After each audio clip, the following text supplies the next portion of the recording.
Good morning students. आज हम class 6 में पार्ट 5 के अभ्यास के प्रश्नों को हल करेंगे। तो आइए शुरू करते हैं। मूल्यांकनम में हमारा पहला प्रश्न है, पदानि लिंगानुसारम विभाज्यत। पदों को लिंग के अनुसार विभाजित कीजिए।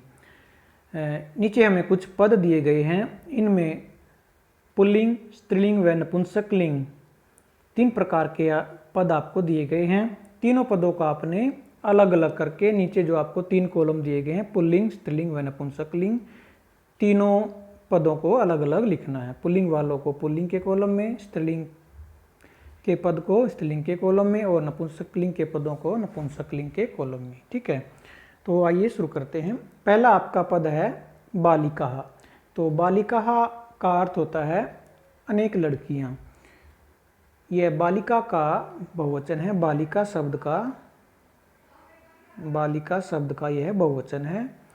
तो बालिका का बहुवचन बनता है बालिका, बालिके, बालिका। बालिका का अर्थ होता है लड़की। तो ये किस में आएगा आपका? स्त्रीलिंग में। आप इसको यहाँ पर राइट कर देंगे बालिका। ठीक है, और बाकी के जो स्त्रीलिंग के शब्द आएंगे इसके नीचे आप लिखते चलेंगे। उसके बाद है कपोतऊ। कपोतऊ का अर्थ होता है 2 कबूतर। तो कबूतर क्या होता है? पुल्लिंग होता है, तो इसको लिखेंगे आप पुल्लिंग में। वस्त्रम, वस्त्रम क्या होता है? कपड़ा। तो वस्त्र क्या होता है आपका? नपुंसकलिंग होता है, इसको लिख लेंगे नपुंसकलिंग में यहाँ पर। उसके बाद है नयने। नयने क्या होता है? 2 आँखें।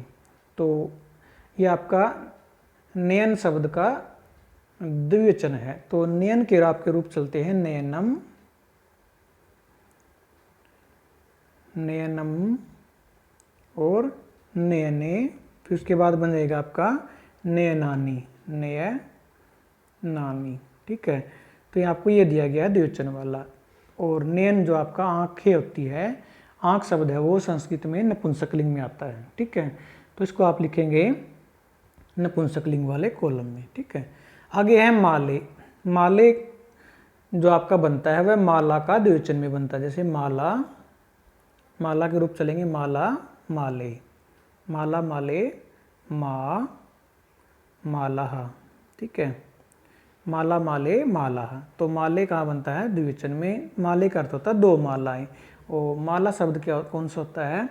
माला शब्द स्त्रीलिंग में आता है, तो इसको आप लिखेंगे स्त्रीलिंग में या स्त्रीलिंग वाले कॉलम में। ठीक है, उसके बाद आपका फलानी। फल का आपको पता है, फल नपुंसकलिंग में आता है। फलम, फले, फलानी, ये फल का बहुवचन का रूप है, तो इसको आ जाएगा या यह आपका आ जाएगा नपुंसकलिंग में। आगे आपका गजहा। गजहा का अर्थ होता है अनेक हाथी। तो हाथी किस में आता है आपका? पुल्लिंग में आता है, इसको लिख लेंगे आप पुल्लिंग वाले कॉलम में। अजा, अजा क्या होती है? बकरी। तो बकरी आपको पता है स्त्रीलिंग शब्द है, तो इसको लिख लेंगे आप स्त्रीलिंग में। ठीक है, उसके बाद आपका शिष्य है। शिष्य आपका पुल्लिंग में आता है, तो इसको आप पुल्लिंग में लिख लेंगे। आगे है संगणके। संगणके आपका संगणक, संगणक क्या होता है? कंप्यूटर। कंप्यूटर किस में आता है आपका? नपुंसकलिंग में। यह आपका बनता है नपुंसकलिंग में द्विवचन में। इसके रूप आपके चलते हैं संगणकम, फल की तरह। संगणकम, संगणके,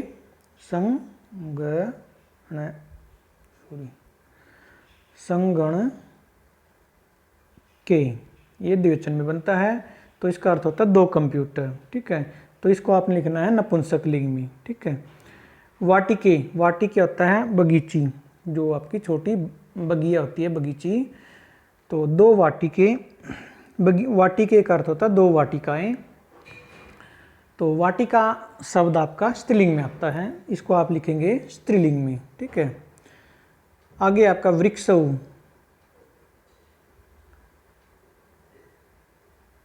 वृक्षऊ आपका अर्थ होता है 2 वृक्ष। और वृक्ष शब्द संस्कृत में किस आता है? पुल्लिंग में, क्योंकि वृक्ष के जो रूप चलते हैं वो चलते हैं वृक्ष है, बाल की तरह। बाल है या बालक का आपने याद किया था, बालक है, वृक्ष है, वृक्षऊ। ठीक है, और बहुवचन में वृक्षाः। ठीक है, तो ये आपको दिया गया वृक्षऊ, यानी कि 2 वृक्ष। ये आपका आता है पुल्लिंग में। ठीक है, उसके बाद है नीडानी। नीडानी क्या होता है? अनेक घोंसले। तो घोंसला शब्द आता है आपका नपुंसकलिंग में, इसको आप लिख लेंगे नपुंसकलिंग में। इसके आप रूप चलते हैं आपके फल की तरह, नीडम, नीडे, नीडानी। ठीक है। आगे आपका शिक्षिका, शिक्षिका यानी कि अध्यापिका। तो अध्यापिका, शिक्षिका ये बहुवचन का रूप है, शिक्षिका, शिक्षिके, शिक्षिका। इसका अर्थ होता है अनेक अध्यापिकाएं। तो अध्यापिकाएं किस में आएंगी? आपकी स्त्रीलिंग में। ठीक है। उसके बाद आपका सुक है, सुक है का अर्थ होता है तोता। तो तोता आपको पता है पुल्लिंग शब्द है, तो इसमें आ जाएगा पुल्लिंग में। ठीक है। तो ये था आपका प्रश्न 1। उसके बाद आपका आता है प्रश्न 2, विकल्पम चित्वा उत्तरम लिखत, विकल्प को चुनकर उत्तर लिखी। तो पहला प्रश्न आपको, वृक्ष है कीदृश अस्ति, वृक्ष कैसा है। जैसे कि आपने पाठ में पढ़ा था कि वृक्ष कैसा है? विशाल था, बहुत बड़ा था। ठीक है। तो सही उत्तर आ जाएगा आपका विशाल है। वृक्ष कैसा था? बड़ा था। आगे आपका शिक्षिका, शिक्षिका च कुत्र पाठयन्ति, यानी कि अध्यापक और अध्यापिकाएं कहाँ पाठयन्ति पढ़ाते हैं, कहाँ पढ़ाते हैं? तो ये आपको पता है पाठशाला में पढ़ाते हैं। तो क्या आ जाएगा आपका सही उत्तर? पाठशालायाम। इस प्रश्न में आपने टिक मार्क भी लगाना, और यहाँ पर जो डैश दिया गया आपका खाली जगह है, इसमें आपने लिखना भी है। ठीक है। आगे आपका उपवने, उपवने के संति, उपवने यानी कि बगीचे में, के कौन, संति हैं, बगीचे में कौन है, यानी कि कौन है या क्या है। तो वहाँ पर क्या क्या कहते बगीचे में? वृक्ष भी थे, बेल भी थी और पौधे भी थे। तो यहाँ पर वृक्षहा दिया गया, वृक्ष थे, वृक्ष भी थे, लताहा, लता यानी बेल भी थी, और पादपहा पौधे भी थे, और आगे दिया गया है एते सर्वे, ये सब। तो ये सब थे, तो ये सब थे, तो आपने क्या करना है? एते सर्वे पे ही टिक मार्क लगाना है। ठीक है। और कॉपी में जब आप इस प्रश्न को लिखोगे तो आपने ये तीनों लिखने हैं, ये नहीं लिखना कॉपी में, ये तीनों, इन तीनों के नाम लिखने, क्योंकि आपको ये बताना है नोटबुक में कि बगीचे में क्या थे या कौन थे। तो वृक्ष, लताहा, पादपा, ये तीनों शब्द आप लिखेंगे, वहाँ पर आप एते सर्वे नहीं लिखेंगे। और नोटबुक में आपने एते सर्वे पे निशान लगाना है, और इसको ही यहाँ पर राइट करना। ठीक है। उसके बाद आपका शस्क है कुत्र अस्ति, शस्क क्या होता है? खरगोश। खरगोश कहाँ पर है? खरगोश कहाँ पर है? तो खरगोश कहाँ पर था? उपवने, बगीचे में। ठीक है। पाठशालायाम के पठन्ति, पाठशाला में कौन पढ़ रहे हैं? तो कौन पढ़ते हैं पाठशाला में? छात्रः। तो सही उत्तर हो जाएगा छात्रः। आगे है कपोतः कानि खादन्ति, कबूतर क्या खा रहे हैं? तो कबूतर क्या खा रहे थे? अन्नानि। ठीक है। यानी कि अन्न खा रहे थे, अनाज खा रहे थे। तो क्या खा रहे हैं? अन्नानि। सही उत्तर हो जाएगा अन्नानि। आगे है जनाः मंदिरे कानि अर्पयन्ति, लोग मंदिर में क्या चढ़ाते हैं? तो क्या चढ़ाते हैं? फूल चढ़ाते हैं। तो सही उत्तर हो जाएगा पुष्पाणि। ठीक है। उसके बाद आपका ये सेकंड पर्सन को आपने को नोटबुक में लिखना है। नोटबुक में मैंने बताया था सेकंड पर्सन को कैसे लिखना है। वृक्ष कीदृश अस्ति, सिर्फ आपने सही जो उत्तर है उसको राइट करना है। जैसे आपका सही उत्तर है विशाल है, केवल विशाल है शब्द को इसके उत्तर में आपने लिखना है। और तीसरे प्रश्न में आपने कैसे लिखना है? इन तीनों को नोटबुक में लिखना है, इसको नहीं लिखना है। ठीक है।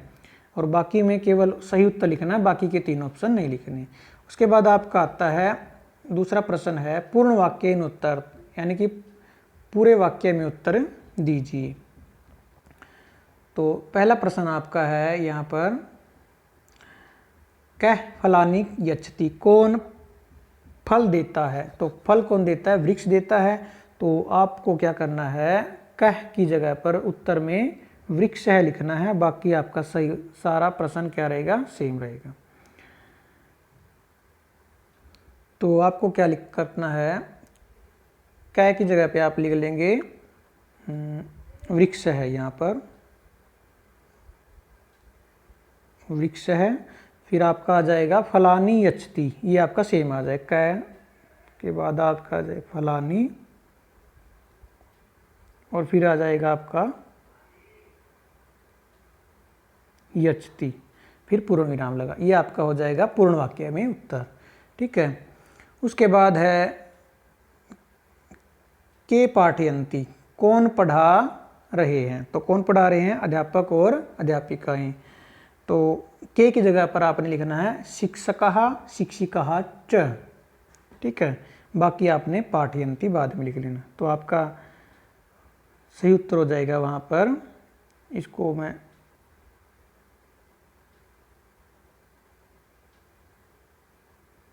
लिख कर दिखा देता हूँ। यहाँ पर आपने क्या करना है, के की जगह पर क्या लिखना है,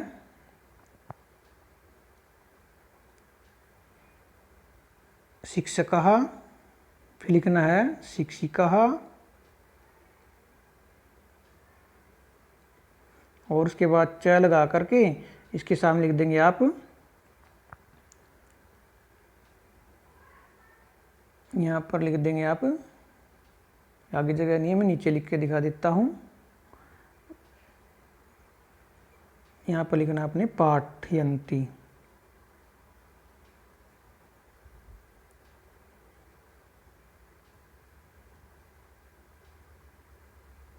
पाठयंती, ये वाला शब्द लिख दें पूर्ण विराम। ठीक है, ये आपका हो जाएगा प्रश्न 2 का आंसर। ठीक है, उसके बाद है आपका आगे आपका जनाः मंदिरे कम पूजयन्ति, लोग मंदिर में किसको पूजते हैं। तो आपको क्या करना है, जनाः पहले लिखेंगे आप जनाः, यहाँ पर जनाः, फिर आप लिखना मंदिरे, कम की जगह पे किसको लिखना है, ईश्वरम, किसको पूछते हैं, ईश्वर को। तो यहाँ पर लिख लेंगे आप ईश्वरम, और इसके आगे सामने लिख लेंगे आप, मैं नीचे लिख देता हूँ पूजयंती, पूजयंती। ठीक है, फिर पूर्ण विराम, जनाः मंदिरे ईश्वरम पूजयन्ति। ये आपका हो जाएगा प्रश्न 3 का आंसर। ठीक है, इसको आपने लिख लेना है पूर्ण वाक्य में।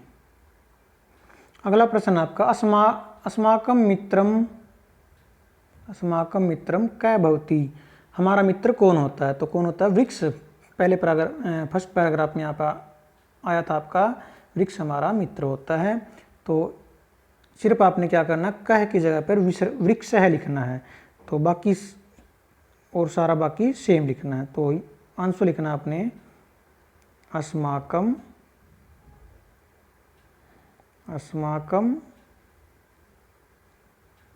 मित्र है, वृक्ष है, यहाँ पर लिख लेंगे कै की जगह पर वृक्ष है, और उसके बाद आ जाएगा आपका भवती, मैं नीचे लिख देता हूँ, आगे जगह नहीं है, भवती। ठीक है, आपने सामने लिखना है, आपने नीचे नहीं लिखना है।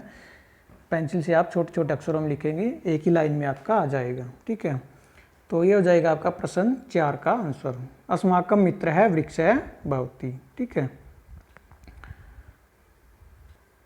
आगे आपका उपवने के क्रीडन्ति, बगीचे में कौन कौन खेल रहे हैं। तो कौन कौन खेल रहे हैं, बालक और बालिकाएं। तो आपने लिखना है के की, दोनों के काट देंगे आप, इसकी जगह पर आप लिखना है बालकः बालिकाः च। ठीक है, तो पहले लिखेंगे आप उपवने, फिर बालकः, फिर लिखना है बालकः का विसर्ग लगाएंगे, फिर बालिकाः, और फिर क्या आ जाएगा आपका च, एक ही लाइन में लिख लेना, फिर आ जाएगा आपका क्रीडन्ति सब। ठीक है, यह आपका उत्तर हो जाएगा उपवने बालकः बालिकाः च क्रीडन्ति। ठीक है, तो सिर्फ चेंज क्या करना, के काट करके बालकः बालिकाः च लिखना है, बाकी सारा प्रश्न ही है। ठीक है, आगे आपका लास्ट प्रश्न है, के आकाशे उत्पतन्ति, के आकाशे उत्पतन्ति, यानी कि के कौन आकाशे, आकाश में, उत्पतन्ति उड़ रहे हैं, आकाश में कौन उड़ रहे हैं या कौन उड़ते हैं। तो कौन आया था, कबूतर। तो आपके क्या करना है, के की जगह पर आपने कपोतः लिखना है, बाकी सारा आपका प्रश्न है। तो कैसे लिखेंगे, के की जगह पर के लिखेंगे आप कपोतः, कपोतः, और फिर लिखना है आकाशे, आकाशे, फिर आ जाएगा आपका उत्पतंती,